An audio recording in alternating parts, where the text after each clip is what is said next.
so I started thinking about this idea of the south and the north, and why do we always make the north the dominant thing. And then I saw a map that Al-Idrisi, the first map maker of the world, was Al-Idrisi. He was a Moroccan who did a world map, and he put the south on the top and he put the north on the bottom. The European map makers actually took from his book, but they realized the significance of putting the south on the top. It put Africa over Europe.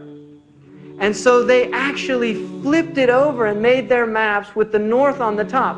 And interestingly enough, if you read in the book called The Venture of Islam, Hodgson's points this out, how he said it's so unfortunate that the Muslims don't recognize that they made the first maps and they put the south on the bottom, and they should go back to putting the south on the bottom, because it's a completely Eurocentric worldview that actually does not have historical foundation. And so we should make maps that have Africa, right, on the top, and then Europe on the bottom. And we say, I'm going down to Europe and up to Africa, right? So we have to say, I'm going up to Los Angeles and down to San Francisco, because in Arabic, you actually do say the south is up. In fact, they call southern Egypt Sa'id, which is upper Egypt.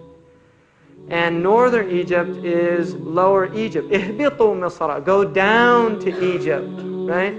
And also in Libya, they say it as well. They say Nas'ad al-Qibla, we're going up south. Wanzil al-Bahr, we're going down to the ocean, which is in the north. So this is traditional cosmology. And don't think this is insignificant, the impact that seeing maps all your life with Africa on the bottom. Yeah. And then the other thing about a southern map, nothing's over Arabia. That's another thing about it.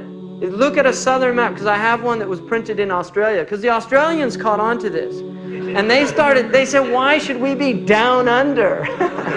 And so they just turned it right side up, right? And they made their maps. I have a map from New Zealand, and it's really interesting to look at it. It actually puts things in a very interesting perspective. You start seeing things like how close Ireland is to Morocco, for instance, and how close Germany is to England. You realize how strong the Germanic ties, because you don't get that sense when you see